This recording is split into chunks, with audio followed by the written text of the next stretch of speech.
Bonjour, je suis Christophe Quat, l'auteur de ce prototype qui se nomme Les Sauterelles. C'est un jeu pour 2 à 4 joueurs, à partir de 6 ans, avec des parties qui durent entre 10 et 15 minutes. Le pitch est le suivant. Deux familles de sauterelles viennent de repérer un beau champ de fleurs. Très vite, elles tentent de sauter en haut des fleurs pour atteindre les feuilles les plus croquantes et les plus juteuses. Mais parfois, certaines sauterelles ont tellement faim qu'elles dévorent quelques feuilles, ce qui peut faire tomber d'autres sauterelles. Et puis il faut faire vite, car l'oiseau se rapproche, et les sauterelles pourraient à leur tour devenir son repas. Concernant le matériel et l'installation, il suffit au préalable d'assembler 3 éléments principaux du jeu et de déposer l'ensemble au centre de la table. Ensuite, on sépare les joueurs en 2 équipes, qui doivent être face à face. Une équipe s'installe du côté vert et l'autre du côté orange. Chaque équipe récupère le matériel de sa couleur, à savoir 4 sauterelles et 9 feuilles. Ensuite, on tire au hasard quelle équipe commencera à jouer. Cette équipe place l'oiseau sur le premier cran en haut à gauche, et on est prêt pour jouer. Le but du jeu est le suivant. Chaque équipe va essayer d'obtenir le plus de points que l'équipe adverse. Pour cela, les équipes devront faire pousser des feuilles et faire sauter leur sauterelle le plus haut possible. La partie s'arrêtera au bout de 10 tours de jeu.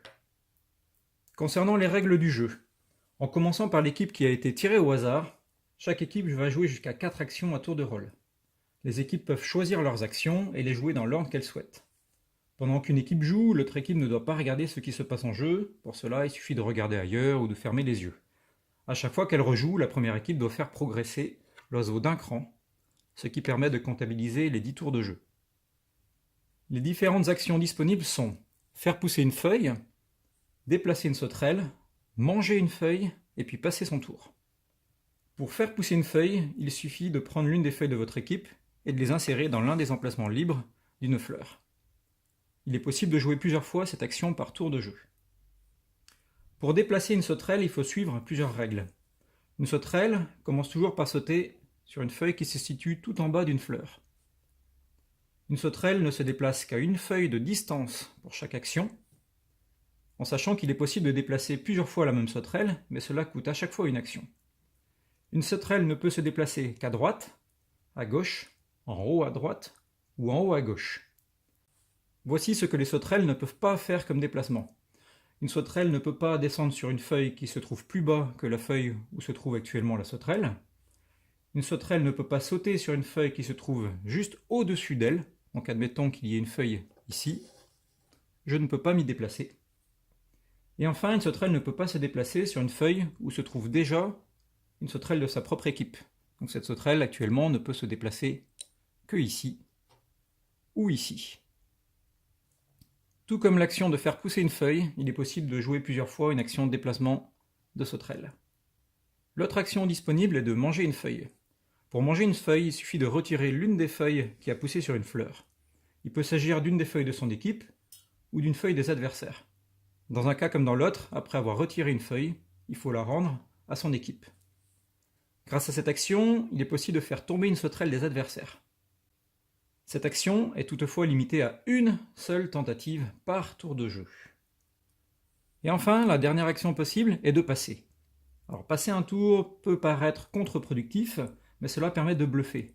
Ainsi, vos adversaires auront du mal à calculer où se trouvent vos sauterelles et à les faire tomber en mangeant des feuilles. Il est possible de passer plusieurs fois au lieu de jouer des actions pendant son tour de jeu. Concernant le comptage des points, il a lieu lorsque chaque équipe a joué 10 tours de jeu. C'est très simple de compter les points, il suffit de compter le nombre d'étages atteints par chacun de vos sauterelles. Par exemple, l'équipe verte ici présente possède 1 point, 3 points ici, 3 points là, et 5 points ici, ce qui fait un total de 12 points. L'équipe qui possède le plus de points a gagné la partie.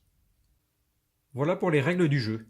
Concernant les points forts du prototype, je dirais que c'est un jeu tout public, qui peut plaire aussi bien aux enfants qu'aux adultes. Les enfants pourront trouver un intérêt à appréhender le bluff. Les adultes, quant à eux, pourront aller plus loin avec du double guessing. Je dirais également que le jeu a un matériel qui attire l'œil et que c'est très agréable de pouvoir jouer à un jeu tout en volume en 3 dimensions. Voilà, j'espère que cette vidéo vous a plu. Si vous voulez suivre les actualités sur ce prototype ou d'autres jeux du collectif 3D, vous pouvez vous rendre sur le site www.3d.fr. Et si vous voulez suivre les actualités sur mes autres prototypes, vous pouvez vous rendre sur ma page Facebook Prototof. Merci, à la prochaine!